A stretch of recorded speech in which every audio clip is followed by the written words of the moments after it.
Di datanya cukup ini saja. Oke, jadi kita punya di sini yang pertama ini adalah nomor. Kita punya key ya, key ini dalam persen. Kemudian ini adalah T inlet dalam degree C ya, degree C. Kemudian ini ada voltage I, kemudian ada I dalam ampere. Kemudian kita ada T1 sama degree C dan T2 ya dalam degree C. Ini adalah data yang kita ketahui. Kemudian yang diminta di sini adalah ini ya. Kita diminta untuk mencari W ya. W itu dalam kilogram per second. Kemudian ada G-nya dalam kilogram per second. Ini saya sengaja ya tulis satuannya ya, karena ini penting ya. Kalau nggak pakai satuan nanti takutnya salah. Kemudian ada H1, ini dalam kilowatt per meter kuadrat. H2 juga sama dalam kilowatt per meter kuadrat. Dan ada Nusselt number 1, Nusselt number 2, Reynolds dan Reynolds, kemudian Vitus-Boelter ya, DB. Ini yang harus kita selesaikan. Nah, pertama, ini yang paling mudah adalah ngisi nilai W ya. Ini yang paling mudah. Ngisi nilai W itu karena dia menggunakan korelasi ya. Nah, ini korelasinya itu ini sama dengan adalah si flow rate ya. Ini dikalikan ya. Relasinya dikalikan dengan 0,0 berapa nih? 1, 2, 3, 403 ya.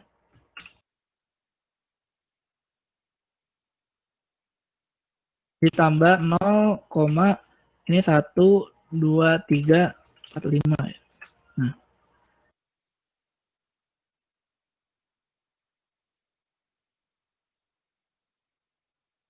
Ini kita sudah dapatkan nilai si W-nya. Dan tinggal di garis ke bawah ya. Makanya gunakanlah Excel gitu ya. Karena lebih mudah. Nah, sebelum kita masuk ke G ya. G ini kan mass flux ya. G-nya itu kan kita perlu mencari W dibagi dengan A ya. Artinya kita harus masukkan dulu nilai A-nya. Nah, ini nilai A-nya itu kita buat di sini ya, A. A ini dalam meter. Kayaknya ditambahin dulu.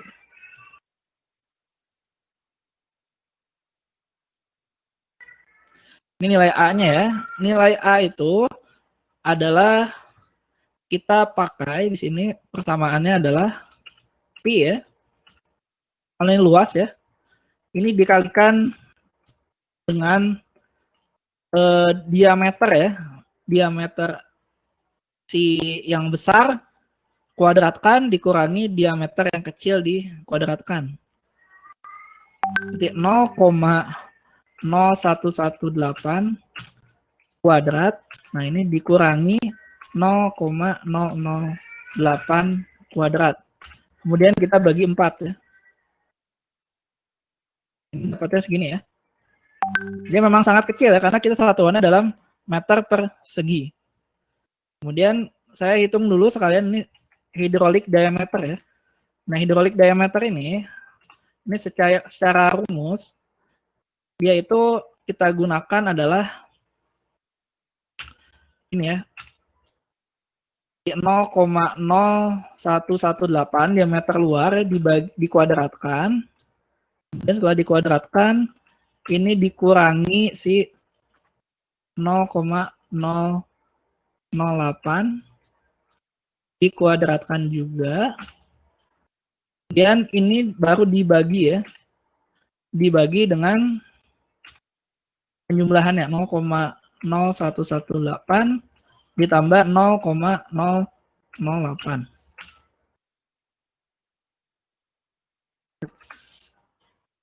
Salah ngitung. Enggak.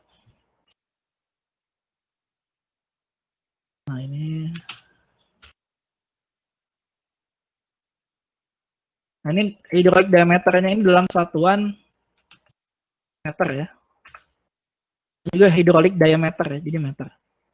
Oke, di sini sudah kita dapatkan nilai A dan DE-nya. Nah, di sini kita dapat menghitung nilai G-nya ya, atau mass flux-nya. Nah, cara menghitung mass flux itu artinya si W ya, W-nya ini dibagi dengan A ya. Ini saya kasih dolar ya.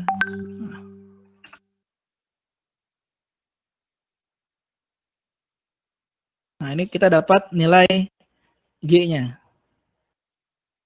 Nah, kemudian untuk mencari H1, nah tadi H1 itu kan pakai persamaan ini ya, persamaannya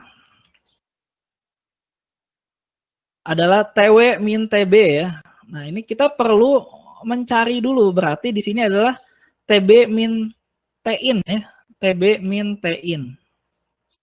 Jadi saya akan buat sebuah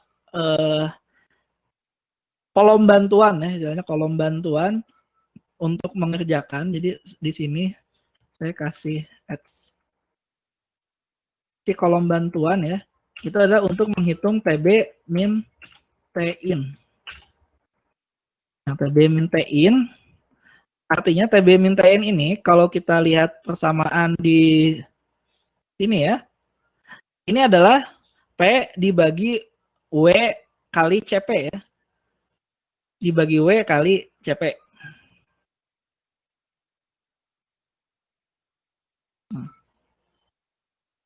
Ini artinya W ya. W dibagi P ya.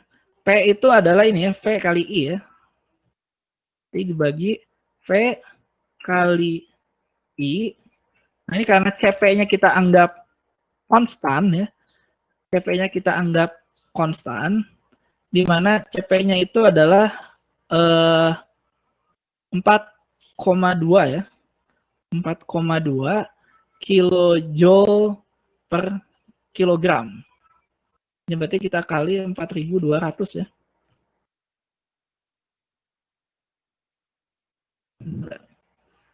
Sorry, ini salah ya. Ini maksudnya kok 4.200 per 7.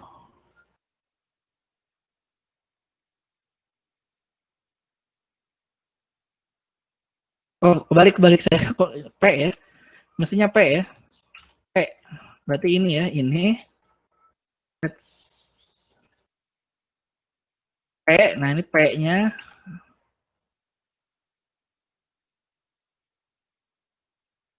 Nah, ini P ya, P-nya. Ini dia kan 780 ya, 780. Kemudian kita bagi dengan si W ya, W. Nah, ini baru dikalikan CP ya, 4.200. Nah, ini baru ketemu nilainya. Nah, dari sini kita bisa menentukan si bulknya ya. Ini TB-nya udah ada nih, TB. Jadi saya bikin bantuan lagi di sini adalah untuk menghitung TB-nya. TB-nya artinya dia adalah si T inlet. Nah, T inlet mana? T inlet. Nah, ini ya. T inlet ditambahkan dengan TB.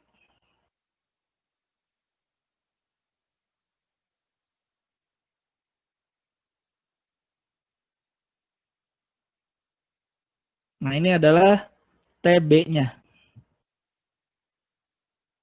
Artinya setelah kita dapatkan nilai TB-nya, ini kan T inlet ya, TB, nah kita balik lagi ke persamaan. Persamaan di sini. Artinya kita bisa menghitung nilai H ya, dengan menggunakan nilai Q ya. Artinya kita cari dulu Q-nya berapa. Q-nya ini adalah PI dibagi Pi DL. Nah ini kita cari dulu berapa nilai dari Q ya.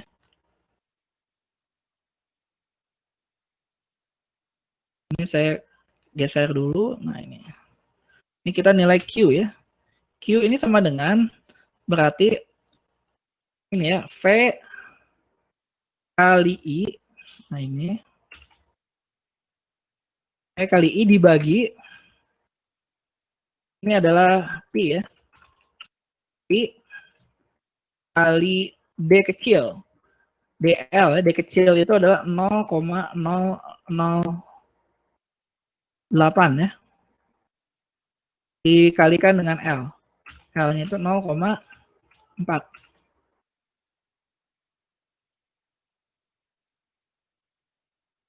Oke, ini adalah nilai Q-nya.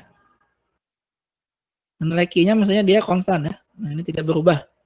Karena dia suatu konstanta. Nah, sekarang di sini kita minta kan H1-nya dalam kilowatt ya. Ini lihat pakai satuannya ya. Harus diperhatikan. Dalam kilowatt, dan ini juga dalam kilowatt. Artinya di sini biar gampang ya, nilai ini kita bagi 1000 saja. Nah, bagi 1000 ya. Sehingga si Q-nya ini sudah dalam kilowatt per meter kuadrat. Nah,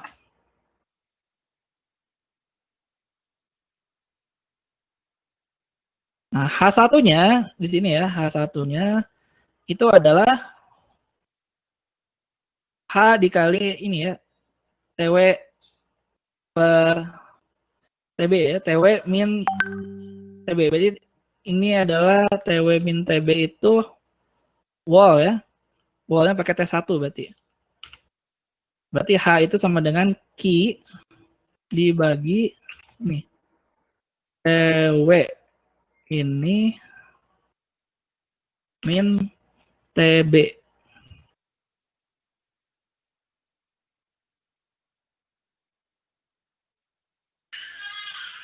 Nah, ini adalah hasilnya. Sedangkan untuk H2, ini sama ya. H2 itu sama, cuman pakai yang T2. Berarti Q-nya sama, dibagi dengan si T2 min TB.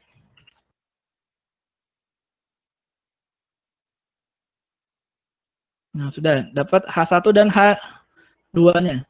Nah, setelah dapat H1 dan H2, nah kita perlu menghitung yang namanya Nusselt number ya, Nusselt number. Ini Nusselt number ini menggunakan persamaan yang ini ya. H kali diameter E dikalikan dengan dibagi dengan K ya. Thermal conductivity. Nah, ini yang mungkin jadi permasalahan. Thermal conductivity-nya berapa sih? Sebenarnya ini untuk thermal conductivity ini bisa dicari dengan mudah di internet juga ada ya. Jadi kalau tidak dibagi dengan Q nggak masalah, yang penting nanti kan yang diminta H-nya kan dalam kilowatt ya. Nanti dibagi 1000-nya belakangan berarti. Nah ini kalau kita lihat, ini saya biasanya yang paling gampang ya, ini adalah cari di Google ya, cari di Google. Nah ini biasanya saya nemu sini di Engineering Toolbox ya. Ini yang website yang menurut saya cukup berguna ya. Ini banyak sekali hal-hal yang bisa kita temukan di sini. Nah contohnya di sini adalah thermal conductivity water given temperatures dan 1 bar A ya. Bar A itu artinya 1 bar atmosfer ya. Sini ada fasenya adalah liquid. Nah, kalau kita lihat di sini kita harus pakai yang mana gitu ya. Kita harus pakai yang T-bulk ya, karena kalau di wall itu artinya di permukaan ya. Sedangkan kita butuhnya adalah di bulk temperaturnya. Jadi kalau kita lihat di data kita di yang ini ya, data book 2 ini ya. Bulknya itu antara 30 sampai 40 ya. 30 sampai 40 kisarannya ya. Kisarannya 30 sampai 40. Nah, di sini mana tadi? Engineering Toolbox. Nah, di sini juga ada nih. Kisaran data 30 sampai 40. Ini ada datanya ya, 614 sampai 628. Dan lihat satuan yang hati-hati ini adalah miliwatt per meter Kelvin. Jadi miliwatt per meter Kelvin.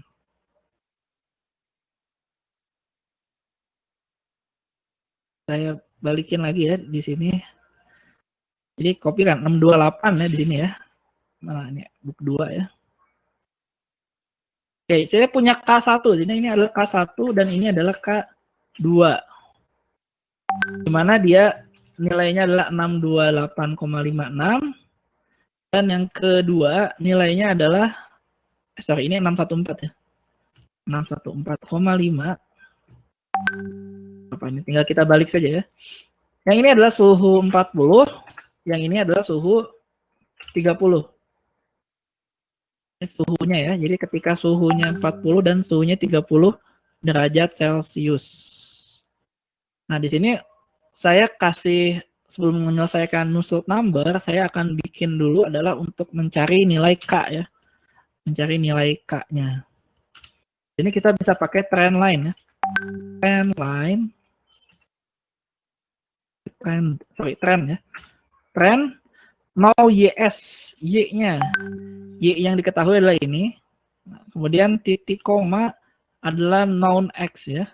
Nah, kemudian titik koma adalah temperatur yang ingin dicari nilainya. Berarti yang ini. Kita dapatkan ini adalah ini. Sorry. Nah, ini agak sedikit tricky. Nah, dia harus dikunci. Kalau dikunci dia kemana-mana nanti.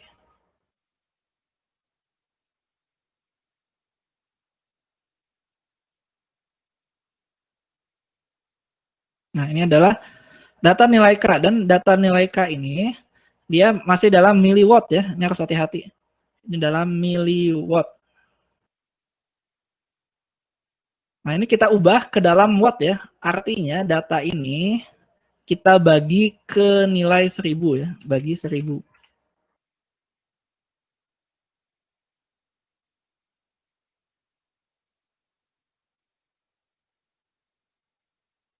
1000 ini berarti satuannya adalah watt per meter Kelvin. Nah, sudah dapatkan nilai K-nya di sini. Maka kita tinggal menghitung nilai Nusselt number-nya, yaitu adalah pakai H1. Nah, ini dikalikan dengan hydraulic diameter-nya. Ini kita kunci ya. Kemudian baru dibagi nilai K ya. Dibagi nilai K.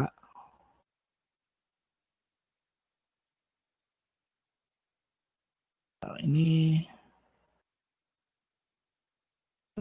kayak ada yang salah. Sama apa? H kali DE bagi K ya.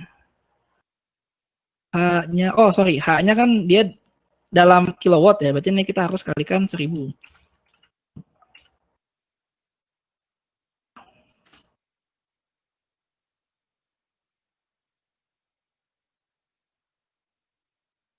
Nah, ini adalah hasilnya.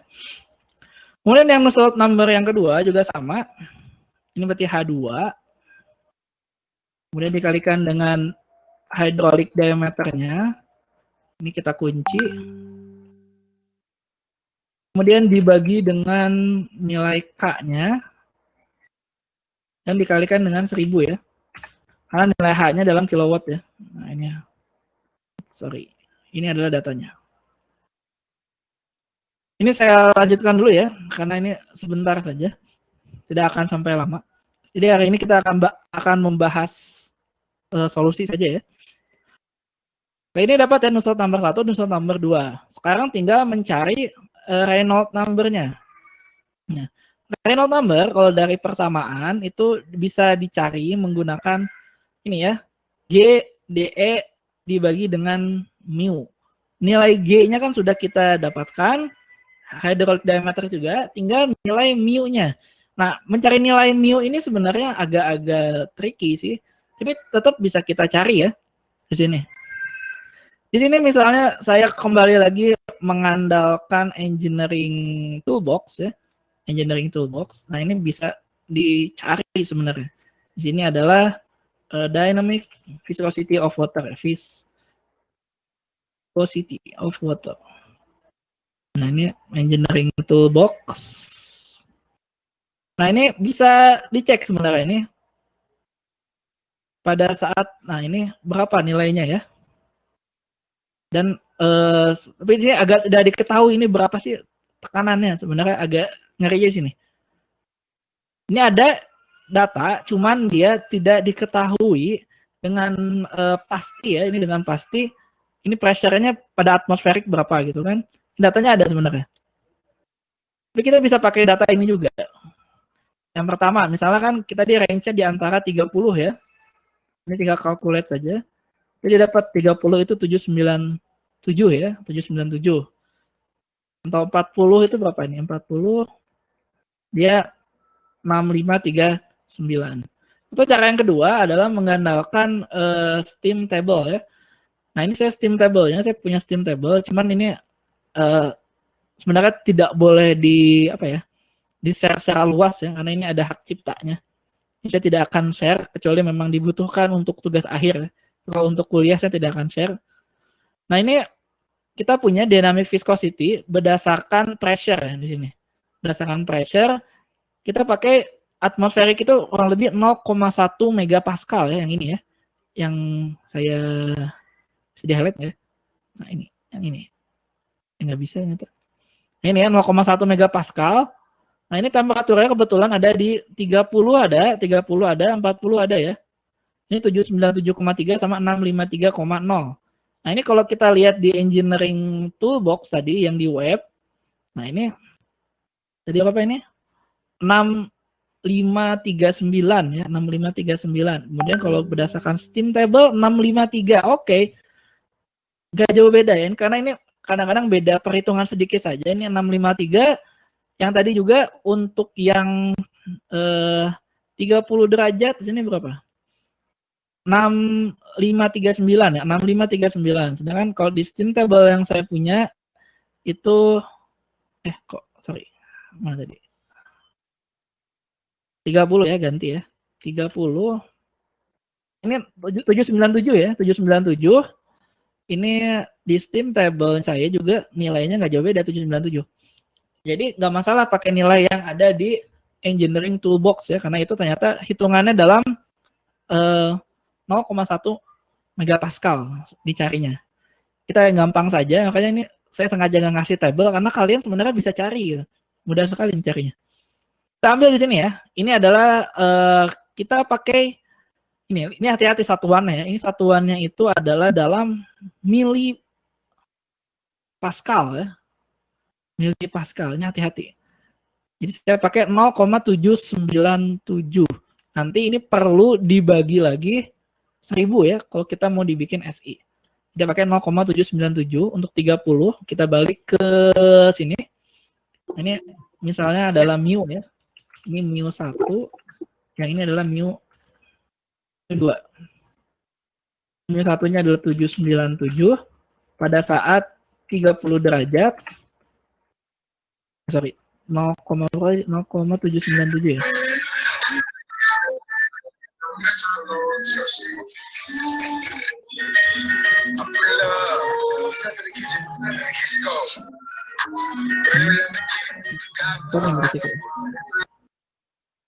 Oke, 0,797.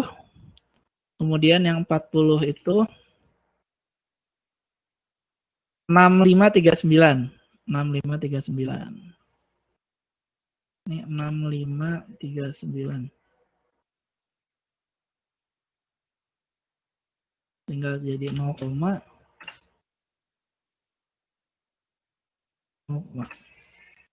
adalah 40 derajat.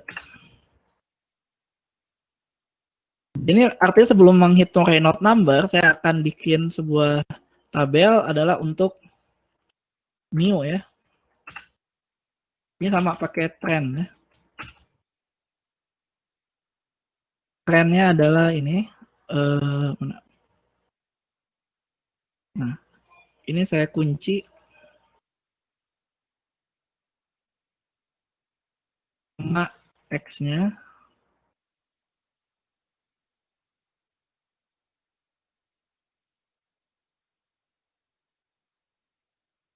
Dan nilai TB ya di sini. Oke, ini adalah nilai mu, tapi nilai mu-nya ini dalam satuannya masih dalam mili ya, mili Pascal. Artinya kalau kita ubah ke dalam satuan SI gitu ya, ini harus kita bagi 1000 ya, kita bagi 1000. Ini kita bagi 1000.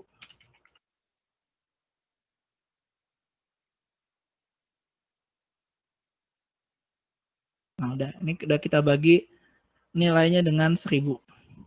Nah, tinggal menghitung Reynolds number. Reynolds number itu tadi G ya. Itu persamaannya apa? G kali DE dibagi mu ya. G kali DE bagi mu. Berarti sama dengan G-nya G bagi DE dikali ya. Dibagi dengan mu-nya.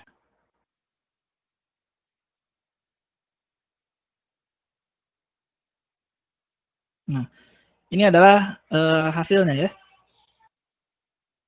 Hasil yang kita dapatkan. Kenapa Reynolds number hanya 1? Karena dia tidak berdasarkan heat transfer coefficient ya.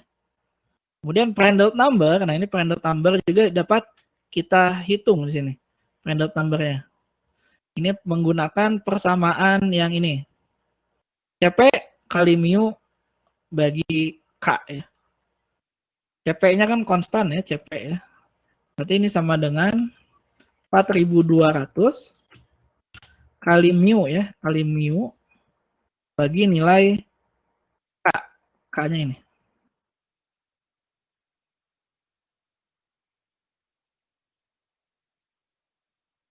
Nah, selanjutnya adalah kita hitung persamaan korelasi Ditus-Boelter ya.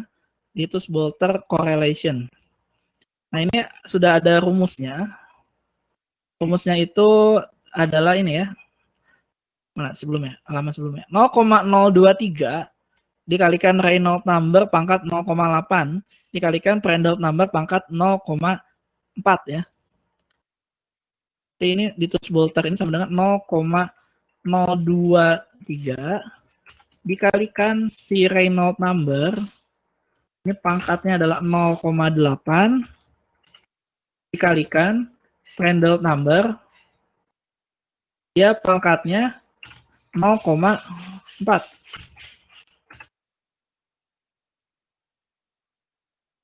Nah, ini adalah hasilnya.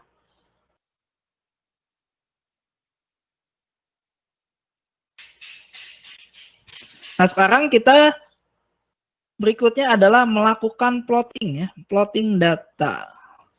Di sini yang kita butuhkan adalah ini ya. Nah, kita copy dulu ya. Nusselt number 1, Reynolds number sampai di ini.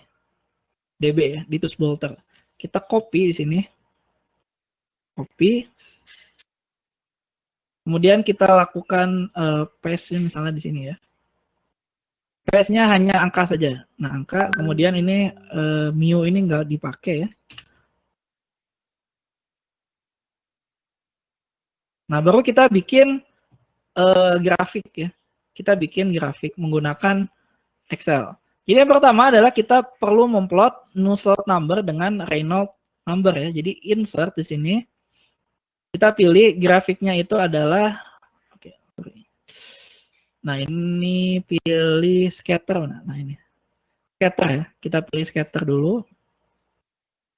Nah ini datanya harus dibenerin dulu. Karena ini skalanya masih ngaco ya. Ini mana data? Select data. Oke, ini yang pertama untuk data ini kita delete dulu ya. Remove, dan remove. Oke, kita add data di sini. Series name-nya yang pertama adalah untuk dari hasil dari H1 ya. Heat transfer coefficient H1 X-nya. Nah, nilai X-nya itu adalah nilai bilangan Reynolds-nya. Nah, ini adalah bilangan Reynolds-nya ya. Kemudian Y-nya itu adalah si Nusselt number 1. Kemudian kita oke kan. Nah, ini oke dulu ya sementara. Bentar, geser dulu. Oh, nggak bisa. Saya geser ke bawah berarti. Ini adalah data pertama, kemudian yang perlu kita lakukan adalah membuat dia sebagai logarithmic scale ya.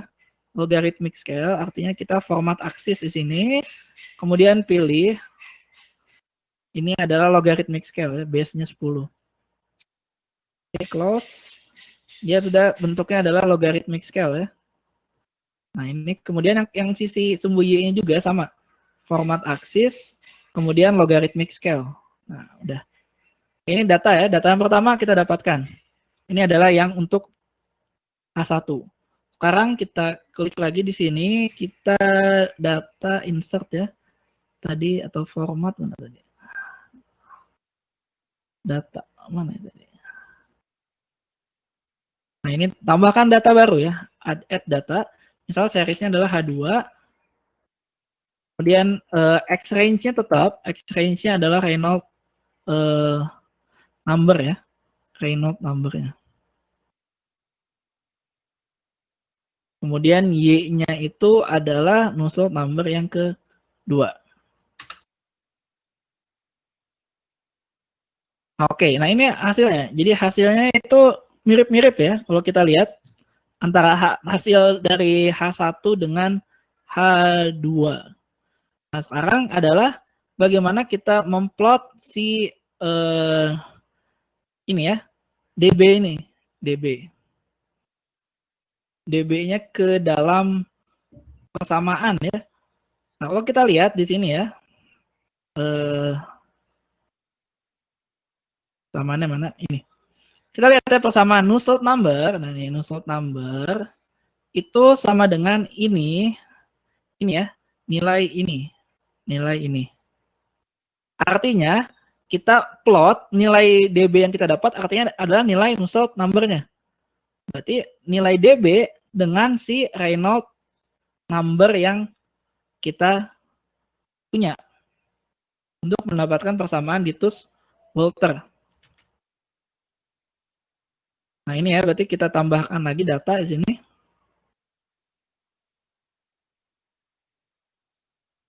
Add data, ini adalah untuk DB ya, Ditus-Boelter.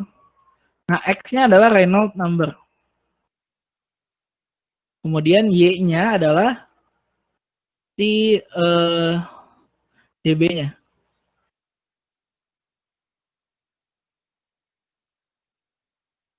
Oke, nah ini adalah hasilnya ya. Jadi kalau yang bagus itu hasilnya kurang lebih seperti ini. Mungkin ini biar lebih jelas, ini scale-nya saya edit ya, format aksis. Maksimumnya jadi 1000 ya.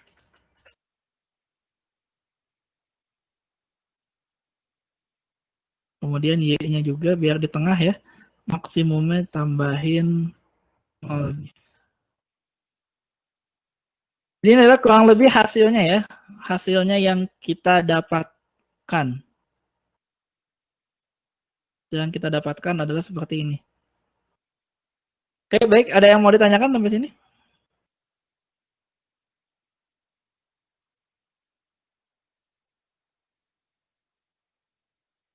Oh, mungkin kalau saya ini Pak, saya kesalahan saya mungkin awalnya dari yang penentuan temperatur yang untuk dipakai mencari apa namanya Pak, K sama mu-nya itu saya pakai inlet Pak. Jadi perbedaannya dikit sih Pak, saya sama hasil Bapak. Tapi untuk yang awal dari W, G, kemudian Q dan seterusnya saya benar cocok jawabannya sama Bapak. Tapi untuk yang Nusselt number terus Reynolds number itu perbedaannya tipis Pak, karena Saya pakai temperatur yang inlet pakai gitu. Pakai temperatur inlet. Iya Pak, kalau saya pakai yang inlet, kalau Nah Bapak kan itu pakainya salah yang sebenarnya bulk ya. ya Pak? Nggak boleh pakai inlet. Iya Harus Pak, pakai bulk ya. siap. Karena inlet itu masuk ya, temperatur masuk ya. Sedangkan ketika dia sudah bertemu dengan si pin, otomatis sudah berubah temperaturnya. Oke Pak, siap. Itu lumayan, itu perbedaannya ada sekitar 10 derajat ya. Ini kan kalau inletnya konstan sekitar 25 gitu kan. 25. Iya Pak, betul. Nah, ini bulknya itu bisa sampai ada yang 15 derajat ya. Dari 5 sampai 20 derajat. Itu yang akan menjadi perbedaan. Makanya sebenarnya ini mudah ya. Ini hanya mengolah data, memanfaatkan pengetahuan yang sudah kita pelajari ya. Jadi tidak susah. Dan datanya juga ini ya sudah dikasih tahu gitu. Jadi sebenarnya kalau saya lihat gitu ya, mestinya ya ini ya kalau dikerjain seharian gitu selesai mestinya. Gitu ya. Ada yang mau tanyakan lagi? Karena ini artinya saya tidak akan ada tambahan lagi ya. Nggak ada sesi kedua ya. Karena ini udah pertemuan terakhir dan saya rasa materinya sudah cukup semua. Tinggal materi yang ini terakhir. Bagaimana cara membahas ini ya, menyelesaikan permasalahan ini. Dan kebetulan saya lupa tadi ya, saya nggak ngeklik tombol start recording ya. Saya nggak ngeklik, lupa. Jadi tidak ada versi YouTube-nya ya. Cuma nanti ini Excel ini akan saya share juga. Ini saya save ya. Nanti lupa lagi. Mana ya? Saya save dulu.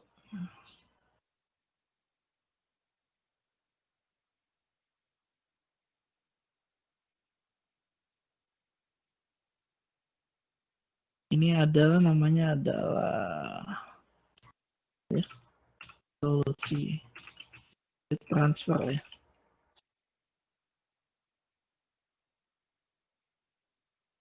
Nah, ini pertanyaan bagus ya. Kenapa plot Y? Y itu aksisnya pakai Reynolds number. Y. Y itu yang mana maksudnya? Plot Y, Y yang mana? Y apa? Yang mana bintang? Plot Y aksisnya pakai Reynolds. Yang mana? Y aksisnya. Saya bingung. Saya paham maksudnya. Cuman kenapa harus pakai Reynolds number di X-nya kali ya, bukan di Y-nya ya. Jadi ini adalah grafik ya. Ini adalah grafik antara Nusselt dan Reynolds ya.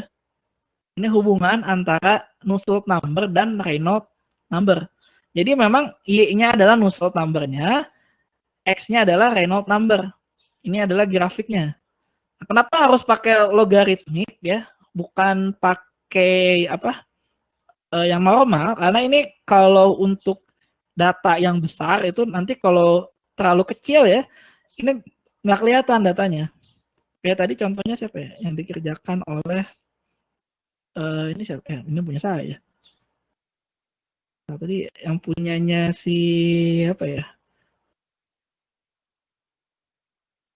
Nah ini coba lihat punya Rini ya, saya yang udah dikerjakan tadi. Ini sudah oke sih, ini kalau saya lihat sekilas ya, hasilnya nggak jauh beda. Nah ini ya, nah ini hasilnya jadi kayak gini ya. Apa ya, nggak terlalu terlihat lah. Kalau kita ngeplotnya tidak apa namanya tidak menggunakan full log ya, full log. Dan ini yang harus diperhatikan ya nanti. Ini saya sengaja ya, saya bikinnya sederhana ya. Tapi kalau kalian membuat laporan, nah ini ada komentar saya. Nah ini data seperti ini nggak bisa dilaporin ya. Ini tidak ada artinya sama sekali data ini. Kenapa? Lihat nih chart title apa yang mau kita lihat dari data ini. Ini sangat berbahaya ya data ini. Tapi kalau kalian nanti dipresentasikan di sidang tugas akhir, wah ini berbahaya ini. Chart title apa ini chart title? Ngomongin apa? Ini tidak menceritakan apa-apa. Kemudian sumbu X-nya apa? Sumbu Y-nya apa? Yang warna biru ini sama biru yang ini bedanya apa? Itu nggak ada ya. Yang warna oranye itu apa? Ini tidak menceritakan apa-apa data seperti ini. Grafik seperti ini salah ya. Ini sangat berbahaya kalau masih membuat grafik seperti ini. Kalau kalian masih tingkat 2, cuma ke depannya untuk laporan apapun ya, ini kalau disuruh membuat grafik harus jelas. Ini kalau pakai judul ya, judulnya apa? Ini grafik apa? Kemudian antar ini apa gitu. Ini enggak ada ini grafik yang tidak menjelaskan apapun di sini. Nah, ini kalau yang ini saya buat sederhana ya. Tapi setidaknya ketahuan kan ini H1, H2 dan DB ya. Ini kelihatan ini dari heat transfer 1, heat transfer 2, dan ini adalah korelasi dari Beatus Boulter. Paling tidak kelihatan lah dari gambar, walaupun di sini saya tidak, karena ini untuk penyederhanaan ya, saya tidak memberikan keterangan ya di sumbu X, sumbu Y-nya gitu. Sebenarnya bisa sih kalau mau ditambahin. Nah, ya, saya cari grafik yang bagus.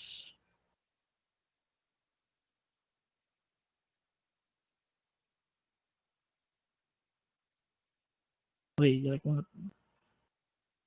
Nah, kalau saya biasanya males ya. Nah, ini karena saya males, saya biasanya pakai yang sudah ada biasanya.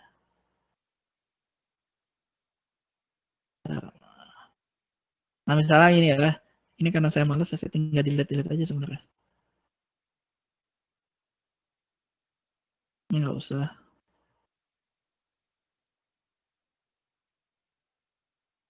Nah, ini nggak usah juga. Nah, ini mestinya kayak gini ya. Yang ini adalah Reynolds number ya.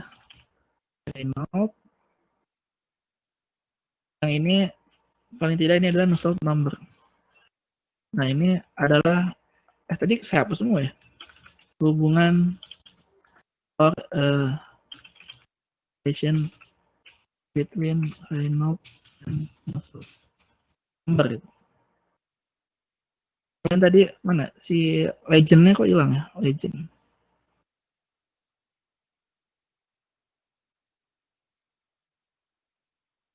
Aksis.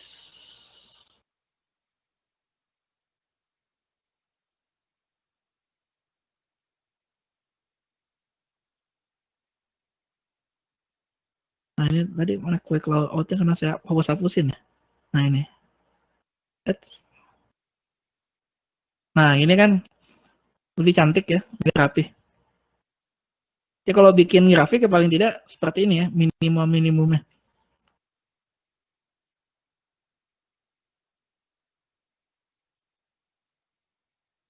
Mana ada yang mau ditanyakan lagi?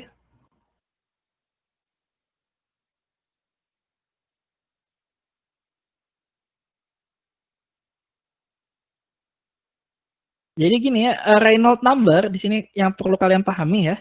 Reynolds number itu menyatakan suatu aliran itu laminar atau turbulen ya. Jadi dia menyatakan suatu aliran itu laminar atau turbulen. Dan kasus transisinya itu beda-beda. Untuk setiap kasus bisa beda-beda. Misalnya kalau di flat plate ya, yang saya jelasin sebelumnya itu, kita thresholdnya itu sekitar 10 pangkat 5 ya. Nah, tapi kalau untuk kasus ini tuh dia di small channel, jadi di saluran yang kecil, ini thresholdnya itu Reynolds number-nya 2100. Jadi kalau kalian perhatikan di sini Reynolds number-nya dari 1000 ya sampai 2900.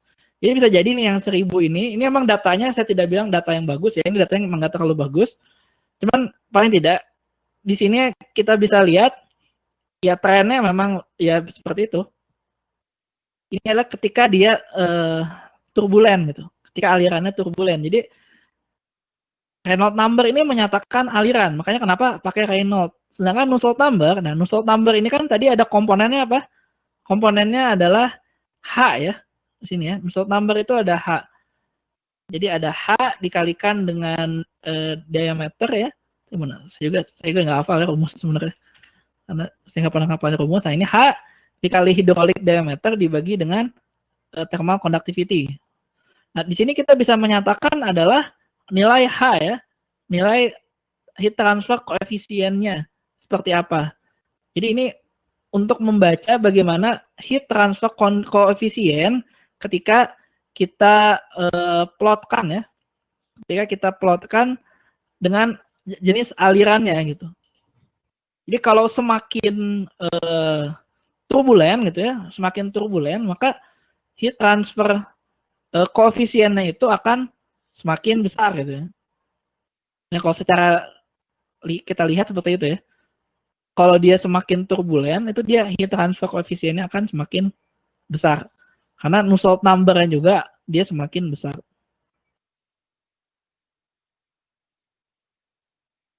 Oke.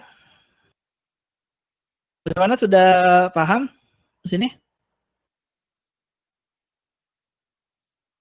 Kalau tidak ada pertanyaan, sebelum saya tutup, saya akan memberikan pengumuman terkait UAS ya. Mana ada mau ditanyakan lagi? Tadi Mirwan typing atau nggak jadi?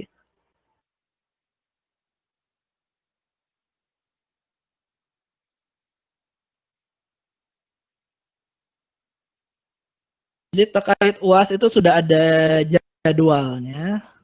Paling kalau nggak salah Rabu ya, saya lupa. Pokoknya sama dengan UTS lah, sama dengan UTS yang kemarin jadwalnya kurang lebih.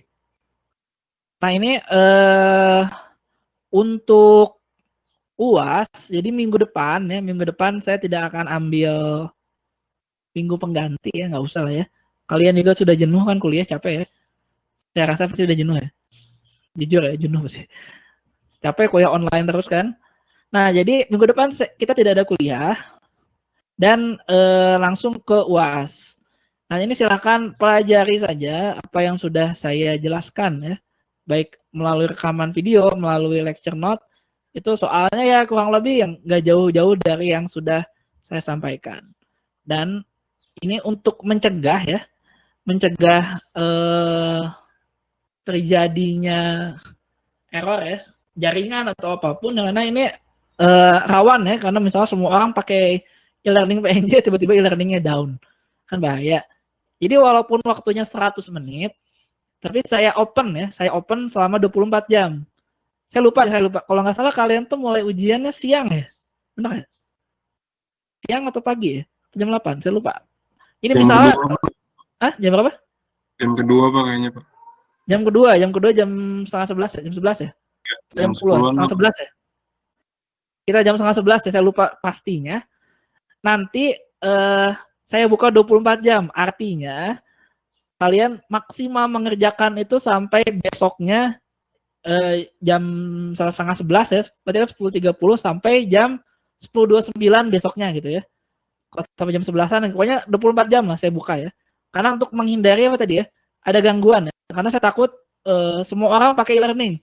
Dan nanti ada yang sampai submit data gitu kan, ngumpulin file, itu bisa-bisa e-learningnya bermasalah. Tapi di sini ketika kalian sudah membuka soal, artinya kalian punya waktu 100 menit untuk menyelesaikan. Nah ini Arif dalam keluar ya, 10-10 ya. Artinya 10-10 hari Rabu kan? Atau Selasa, saya lupa. Kalau misalnya hari Rabu, berarti sampai Kamis jam 10.09. Waktunya adalah 100 menit untuk mengerjakan. Jadi waktu itu dimulai ketika kalian submit. Gitu ya, dan waktunya 100 menit. Dan saya ambil, ini saya masih banyak kelonggaran, itu adalah kalian silahkan kerjakan sampai 100 kali juga boleh ya. Saya ambil yang terakhir. Jadi saya ambil yang terakhirnya. Berarti sistemnya grading ya Pak? Sistemnya adalah last attempt. Atau mau average aja. Jadi kalau diambil 100 kali dibagi 100 gitu. Sehingga nggak bakal saya ambil yang highest ya. Karena highest kalian tinggal coba-coba aja gitu, semua kemungkinan gitu kan, probabilistik. Tinggal coba-coba bisa. Saya ambil last attempt ya. Kalau first attempt kan takutnya ada masalah gitu. Jadi lebih adil kalau saya ambil last attempt. Jadi yang terakhir di submit itu adalah yang dinilai. Jadi kalau kalian ternyata yang last attempt-nya jelek ya sudah. Jadi misalnya kalian 3 kali attempt ya. Yang pertama paling tinggi, yang kedua jelek, yang ketiga paling jelek. Ya udah, karena kalian nyobanya 3 kali ya salah sendiri gitu. Karena yang pertama sudah paling bagus. Dan nggak akan keluar ya nilainya ya. Nggak bakal keluar nilainya. Benar atau salah jawabannya. Gitu ya. Jadi itu teknisnya nanti soalnya seperti apa itu kurang lebih sama seperti UAS ya. Jadi nanti ada pilihan. Misal ABC mungkin ada benar salah gitu.